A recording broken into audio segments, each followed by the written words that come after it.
We are, as a people, inherently and historically opposed to secret society, opposed to secret oaths, opposed to secret proceedings, secret proceedings. No official of my administration, whether his rank is high or low, should interpret my words here tonight as an excuse to censor the news, to stifle dissent, to cover up our mistakes, or to withhold from the press and the public the facts they deserve to know.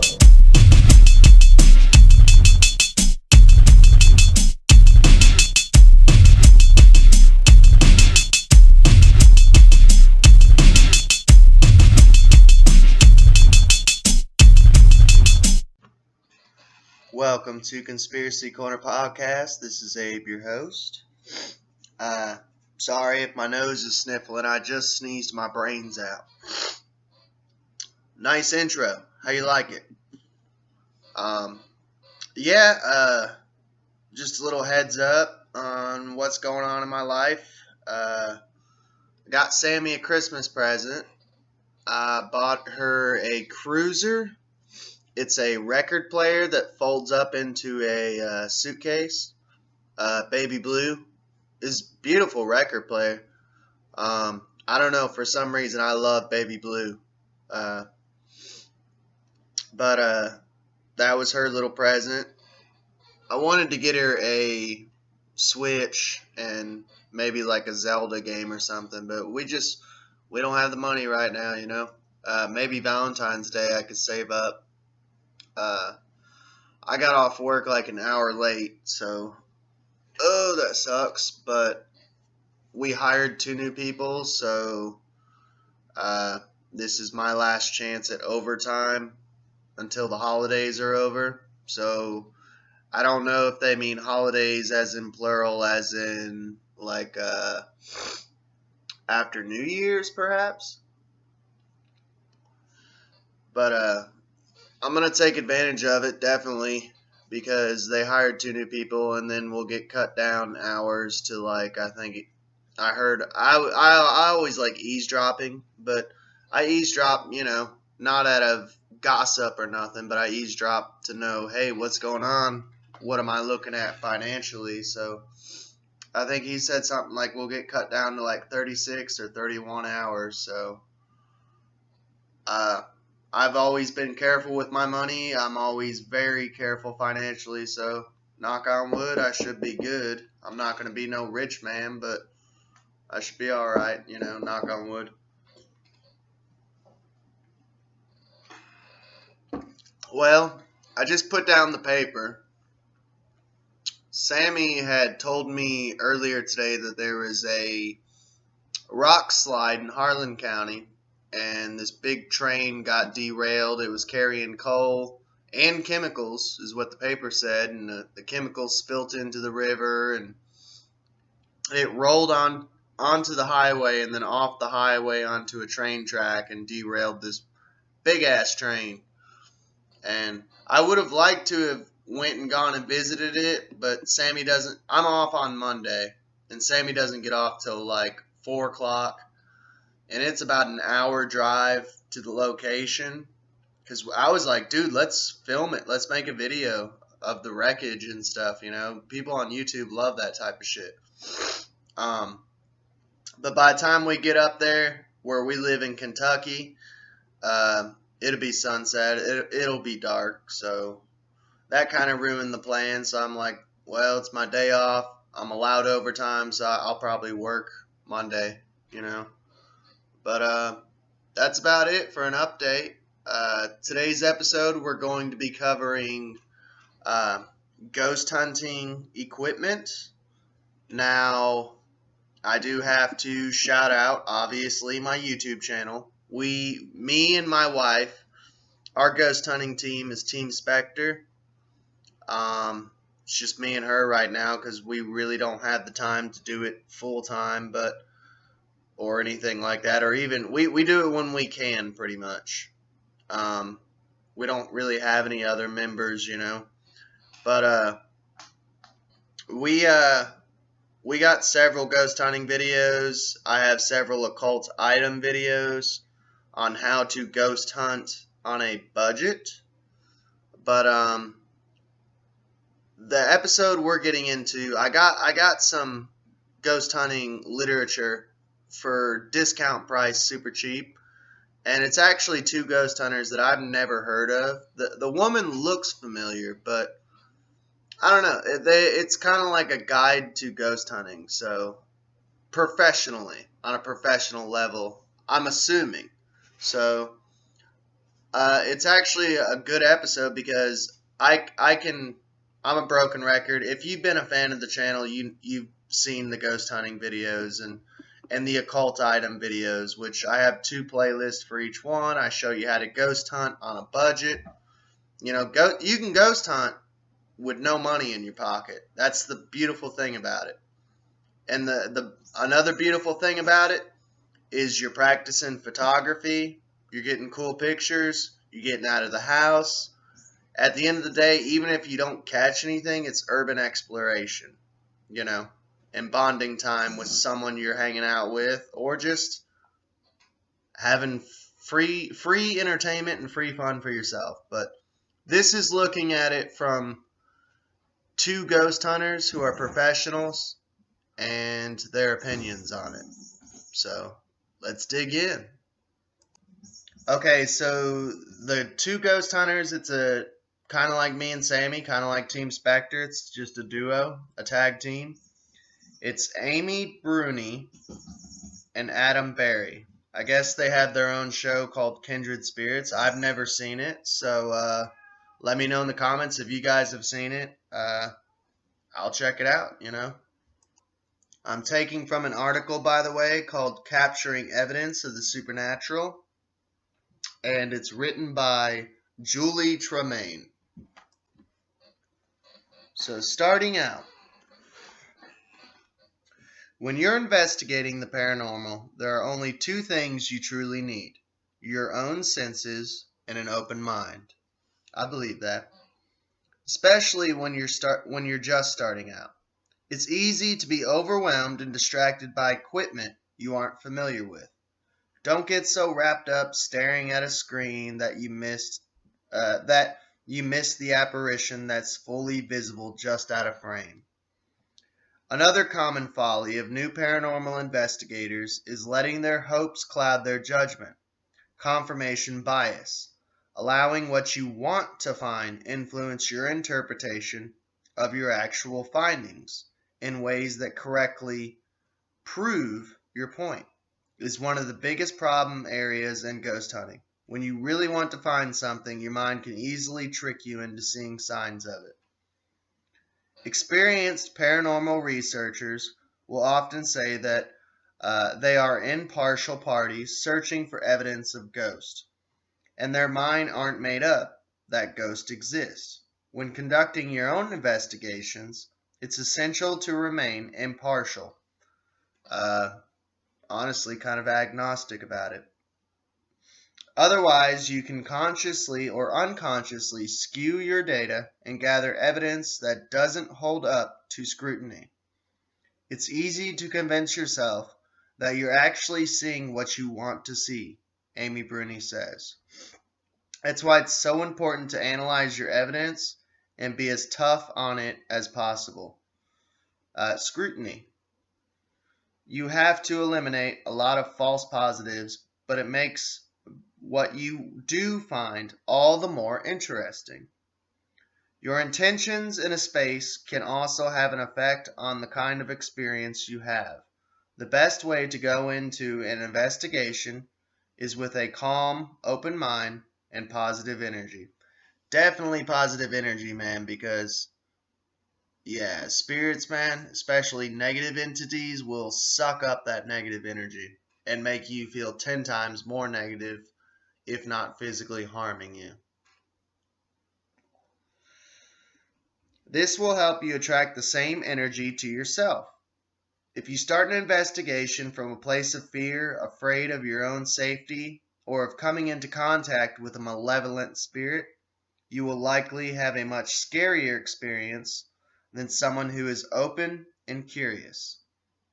Adding a skeptic to the group, not someone who is hard on evidence, but a person who is being vocally negative about how you'll never find anything and you're all wasting your time, will basically guarantee you that you won't have any interesting paranormal experiences on an investigation.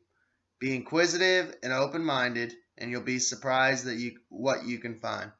I actually slightly disagree with that statement because I've actually gotten irritated during ghost hunts on how nothing's happening, nothing's going on, I don't know. And then went back and looked at the video evidence, and it turns out like a bunch of shit happened that I just didn't catch with my naked eye, you know? The only equipment you really need is the next section. Ready for this? It's your smartphone. Investigate equipment can be incredibly helpful and a lot of fun to use. However, it's not required to look for or talk to ghosts. The more basic piece of evidence is an EVP, electronic voice phenomenon. And it's also the easiest to capture. Your smartphone has a built-in recording app that you can use during EVP sessions. A simple flashlight to help you navigate dark spaces likely also came as basic software already installed when you purchased the phone. When you're starting out, using your smartphone is a convenient and low-cost option to help you during your first investigations. Just be cautious about false readings on an EMF detector or K2 EMF meter when your phone is searching for a signal. It's best to keep it in airplane mode if you can. Advanced equipment. Once you're ready to delve deeper into the paranormal investigation, there's a lot of equipment you can use. Some of it helps you to capture evidence of ghosts, and some of it helps you to eliminate false positives. Voice recorder. Your phone definitely works for this purpose, but a more sophisticated recording device will have a more sensitive microphone that will pick up subtler sounds, and it will also have an easier interface for playing back files and listening for responses. This common device is used for many reasons, like by students to record lectures and journalists during interviews. The basic idea is the same. You're recording a conversation. But in the case of the paranormal, it's a conversation in which you generally can't hear responses until you play back the recording, since you can listen to that evidence or lack thereof to guide your next set of questions. It can make a big difference to have an easy and fast way to hear. Man, that's something that I've been wanting for a while, is just a voice recorder in general, so I can do interviews out and about, and then post them as podcasts, so you don't have to carry like a bunch of podcasting equipment. I'm talking like non-paranormal investigation. That's something that I've been wanting, but you can use it for paranormal investigation also, Alright, a K2 EMF reader. This is another thing I want, man. I do have to say that, man. Ghost hunting, if you're gonna do it for like the rest of your life, definitely invest in equipment, which is what we do. We do it because, like, we're not rich. I don't make money off of this podcast. I work a bunch. I work like 6 days a week most of the time. My wife works her fingers to the bones, But if you're going to ghost hunt for the rest of your life, which I see me honestly doing, we're kind of the Ed and Lorraine Warren, less famous of Kentucky in this area, But invest in it slowly, But this is the K2 EMF meter. This machine measures electromagnetic frequencies and can be used to both sense anomalies and help debunk things that aren't anomalies. Electromagnetic frequencies are sent out by anything that uses electricity, strong fields, like from a large concentration of electronics in the home or proximity to power lines, can impact a person physically and emotionally. Makes you wonder what 5G is going to do. They can affect your mood and your sleep patterns, and in some instances, they can trigger visual or auditory hallucinations. Kind of sounds like Project Bluebeam,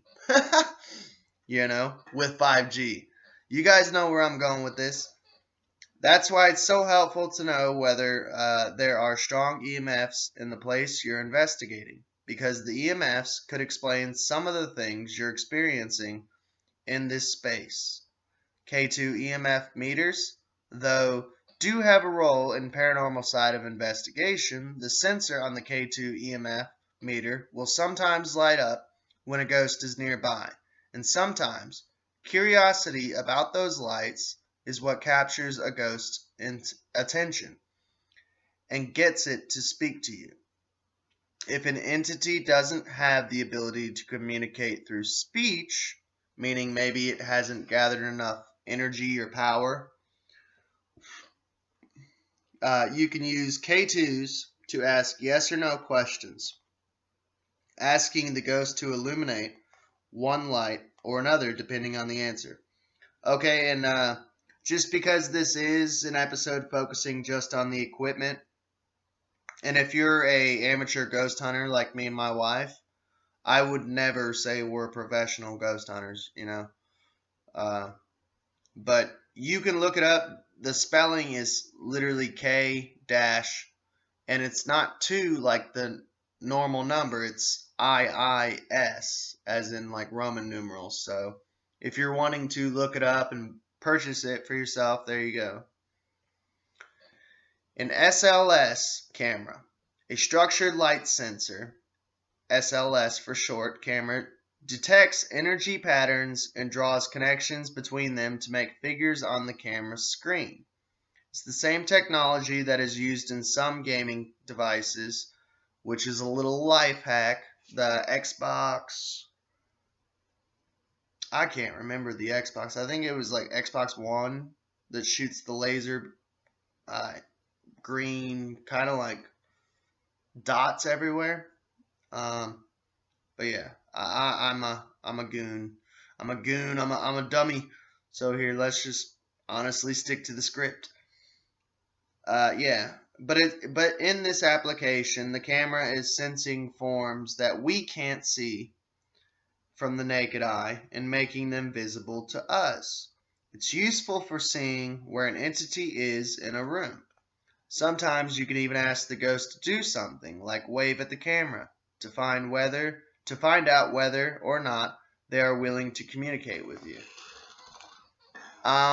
That, or even if they're conscious, because you have residual spirits and you have like coherent spirits, I guess would be the word for it. Infrared DVR camera. Setting up infrared cameras, which can see in the dark, can be very helpful if you're investigating a large space. This way, you've got quote-unquote eyes in rooms while you're not personally inside them. And you can review that footage later after the investigation is over. And then you have thermal imaging cameras. Like a K2 EMF meter, a thermal imaging camera can be especially useful in helping eliminate mundane explanations for the phenomenon.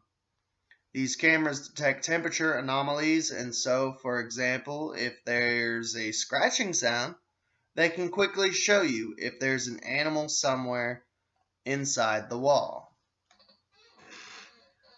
Spirit box. I'm not going to get into that because I have videos about spirit boxes, so yeah. Well, I'll get into it. Spirit box. A favorite tool of Amy Bruni and Adam Berry. The spirit box uses radio static to help detect communication from a ghost. The machine picks up white noise, and sounds can come through that. What's challenging about using a spirit box is that unlike an EVP recording, you can hear the sound only once and then it's gone. So you can't play it back and listen to it again to try to decipher what the spirit is really saying. Hence why you need to visually record it or audibly record it. Yeah, you have to use it with another device. I've used spirit boxes. I love them, man. I'm hooked on it. I actually want to do a podcast episode of me interviewing if there is anything in this house. Just do a spirit box episode. A podcast, literally an interview episode using a spirit box. I think that would be cool. I just thought of that here recently. I don't know. I think it'd be fun. I think people would like it. The other issue with the spirit box is that it's very easy to allow your own bias to influence what you're hearing. If you go into an investigation hoping that you're going to make contact with a specific entity, like Princess Carolyn at the Omni Mount Washington Hotel in New Hampshire, you're likely to interpret what comes through on the spirit box as positive evidence of contact with her. You're more likely to be critical of an EVP recording, which you can listen to over and over again until you are sure that what you're hearing, then one blip through radio static, that is there and gone in an instant. One way to get around this issue is to implement the Estes method, an experiment with the spirit box that was designed to eliminate the issue of bias. In this method, one person wears a blindfold and noise-canceling headphones that are plugged into the spirit box. I've seen this done. My wife would be able to speak better on it, what the channel name is, so I can give them a shout out, but I've seen it done, the Estes method. The person then speaks out loud any words he or she hears through the static. The second person asks the questions and write down what the first person says in response by eliminating possible distractions. The person receiving the messages is unlikely to be influenced by any outside sights or sounds, especially the questions the second person is asking, because the receiver doesn't know what those questions are. There's little chance that he or she is responding with answers biased towards a specific result. And we get into trigger objects, which I've spoke about this on previous ghost hunting videos. I'm going to honestly leave a playlist as a card in the credits so you can literally just go through and look at all of me and Sammy's ghost hunting videos. That way I don't have to sound like a broken record and drive you all crazy on the other end of the speaker. Alright, trigger objects. Often investigators will use objects to help enhance their research. This can work in many different ways, but two of the most common are those use a trigger object that you suspect a spirit may have an attachment to, or to use a haunted trigger object, starting from zero, with no background information on a place and no educational guesses as to who might be haunting it, is the hardest way to investigate. If you have a starting place, like a possible name for the spirit, or an idea that it might be relative of the family in a home, it becomes much easier to begin your investigation.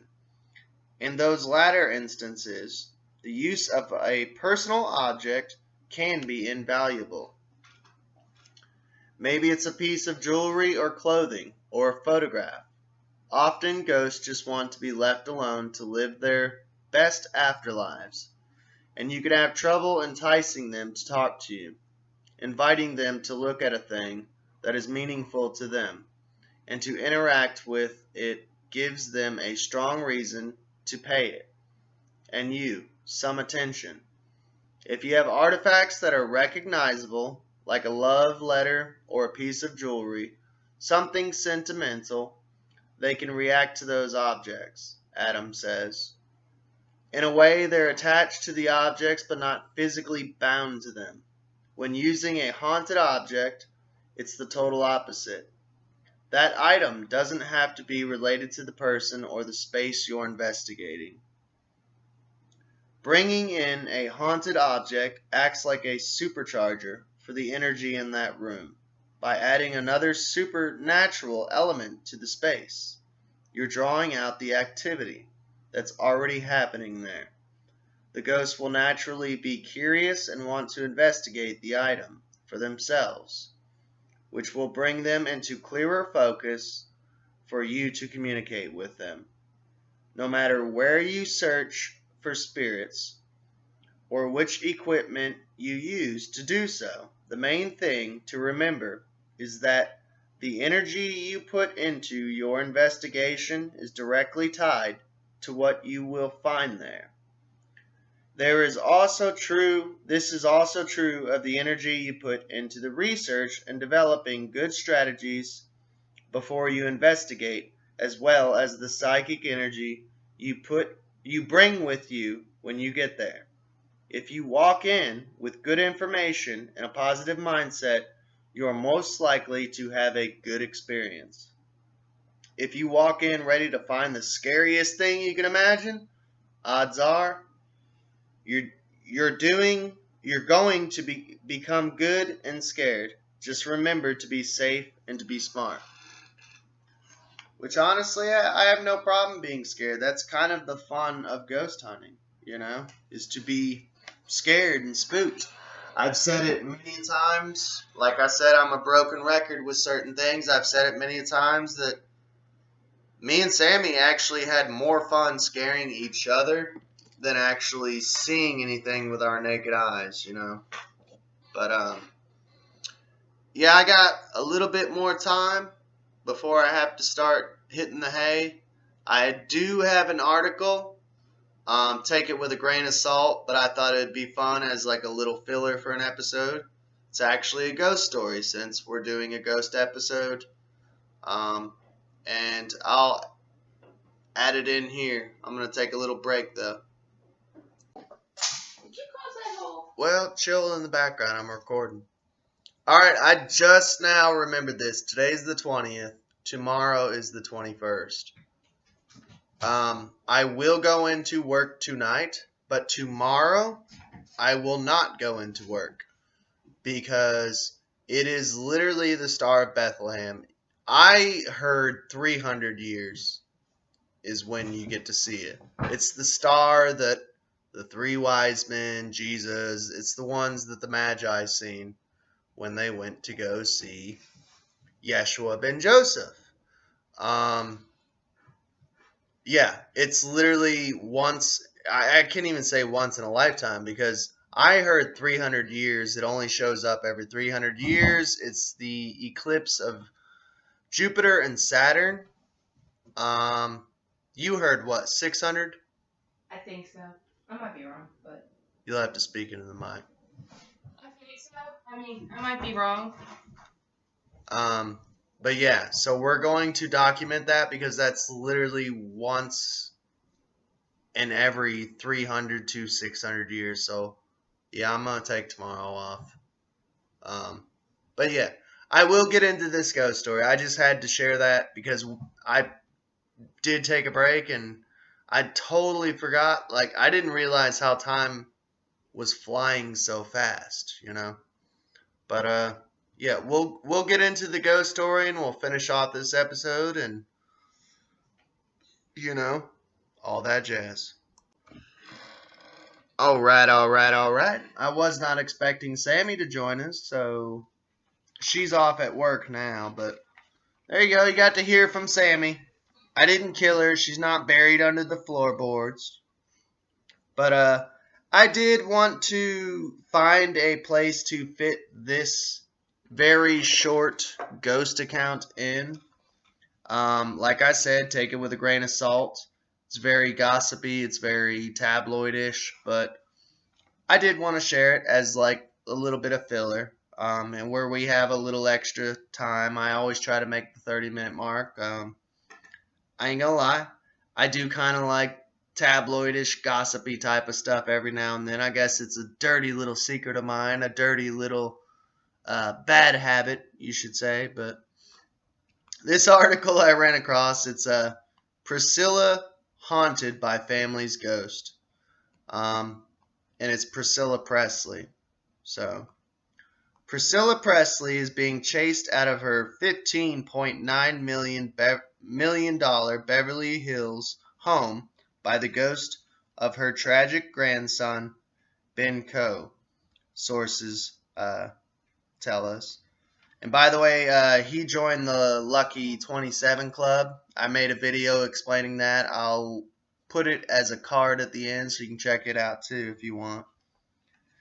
When Ben Spector first appeared, the 75-year-old actress was spooked, but Priscilla calmed down when Ben assured her he's okay and he's with Elvis, says a source.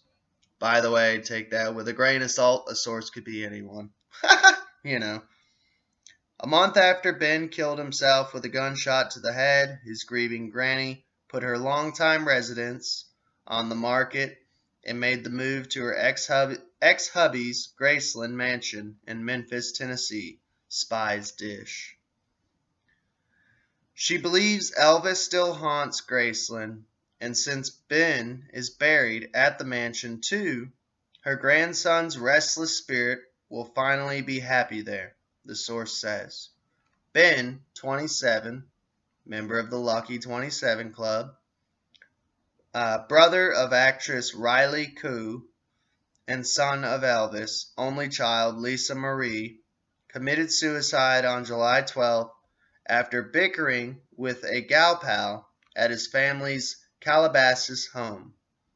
Immediately after the devastating tragedy, Priscilla began seeing apparitions and heard loud banging noises, starting around 2 or 3 a.m., which is the devil's hour, 3 a.m., or the witching hour, you know, reveals the source. One morning, she was startled to hear voices coming from her sitting room.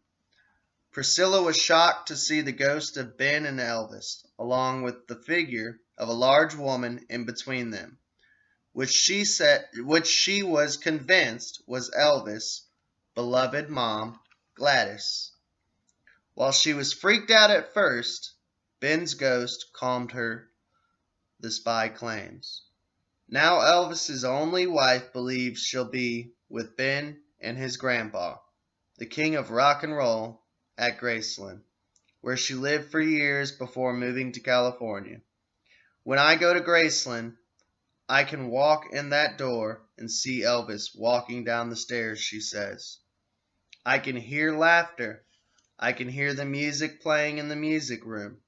It's a very surreal feeling, but it's not scary. It's beautiful. And with that, I conclude this episode of Conspiracy Corner Podcast. This was Abe, your host. Sammy chimed in a little bit. Like I said, we both have day jobs, so that's about all you could get from Sammy. But she, in the spirit of my wife, my soulmate, my other half, Sammy signs off too. And I hope you all have a blessed day. Blessed be. Godspeed. Hang in there, man. 2020 is almost over, and I see some craziness, good craziness, coming around the corner. Peace out. We are, as a people, inherently and historically opposed to secret society, opposed to secret oaths, opposed to secret proceedings, secret proceedings. No official of my administration, whether his rank is high or low, should interpret my words here tonight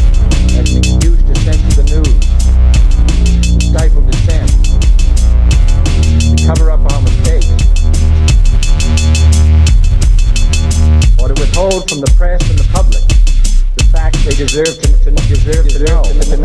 to know.